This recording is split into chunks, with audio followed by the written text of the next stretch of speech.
I finished the Backrooms with two questions. What the hell did I just watch? And why do I feel like I kind of understood it? Half the time I was confused, the other half I was convinced I kind of knew what it was trying to tell me. And after sitting with it for a little while, I do have some theories. So let's talk about what I think happened in the Backrooms. Welcome to Wait, Hear Me Out, where we overthink movies, connect dots that may or may not be connected, and come up with a few theories along the way. And this is where the cell came to mind for me. In that movie, the characters can physically enter someone's subconscious, and once they're inside, memories and trauma become actual places. So, what if the back rooms aren't really rooms at all? So, if you haven't seen the cell, let me give you a brief rundown. The show follows Catherine Dean, a psychologist played by Jennifer Lopez, who uses experimental technology to literally enter the subconscious mind of patients. When the serial killer falls into a coma before revealing where he's hidden his latest victim, Catherine enters his mind to find her. Inside, she encounters a surreal, dreamlike world where his memories, childhood trauma, fears, fantasies, and violent impulses have been transformed into physical environments and characters. One of the biggest dangers, though, in the cell is losing your sense of what's real. Once you're inside someone else's subconscious, the world can feel so convincing that you can forget that you're actually inside a mind. And once you accept that reality as your own, getting back out becomes a problem, which did happen with, at one point, Jennifer Lopez lost herself in the serial killer's mind, who's played by Vincent D'Onofrio, and the detective had to go into his mind and save her. The deeper you become absorbed in that person's memories, fears, and trauma, the harder it becomes to separate their reality from yours. So the real danger isn't just what you encounter inside the mind, it's forgetting that you're inside one at all. So for me, it made me think of the cell because I was thinking, what about if this is like some sort of immersion therapy where people who are mentally ill and therapy isn't working for them, a way to get inside their mind and maybe work uh, through therapy that way, by understanding what their thoughts are, how they process things, and what ends up happening is that either both the therapist and the patient get lost in their mind, or because of the low success rate, even the ones that do find a modicum of success, they can't let them out because the success rate is so low.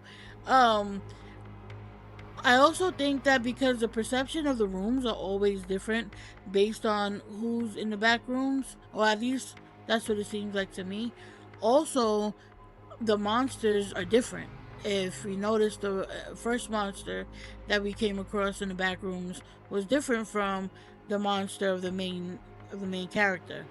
So that's what led me to believe that it might be something like the cell, where it's more of an immersion therapy, but because of people not making it out, they don't want anyone to make it out, to be able to tell the tale, so to speak. So that's my first theory. Y'all let me know what y'all think about that one. We're going to get into my next theory. My second theory is a little different, and Welcome to Derry is probably the easiest way to explain it. In that story, the military discovers that something genuinely supernatural exists beneath Derry, but instead of their first instinct being to destroy it, they want to understand it, control it, and eventually weaponize it. So I'm guessing you haven't seen Derry. Welcome to Derry. Here's a rundown. Welcome to Derry is a prequel to Stephen King's It that takes us back to Derry, Maine, decades before the events of the movies. The series explores an earlier cycle of the supernatural evil that has plagued the town for generations, while showing that Pennywise is only one manifestation of something much older and more powerful. At the same time, the military becomes interested in the strange phenomena surrounding Derry. Instead of simply trying to eliminate the threat, they begin investigating whether this supernatural force can be understood, controlled, and potentially weaponized. Basically, there's an ancient supernatural force nobody fully understands, and the government looks at it and thinks, but what if we could use it? So, what if something similar is happening with the backrooms? Maybe this company didn't create the phenomenon at all. Maybe they discovered something that already existed, realized what it was capable of, and started experimenting with it because they believed they could eventually duplicate it, control it, or turn it into a weapon. And like Welcome to Derry, the problem may be that they're experimenting with something they don't actually understand.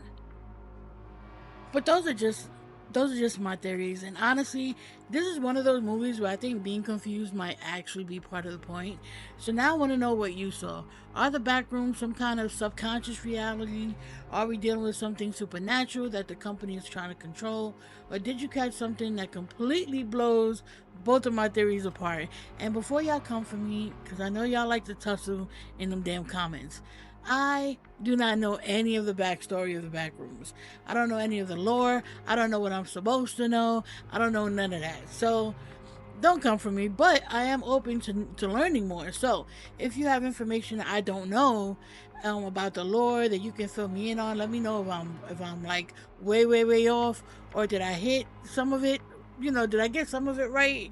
Let me know. Drop your theory in the comments as well. If you're also a person like me who doesn't know any of the lore and you just reading the movie off of what you saw without any backstory, put your theory in the comments. But if you do know, also put that in the comments as well. And let me know how far I am. Okay, but thank you for hearing me out, and I will see you on the next one. Peace, y'all.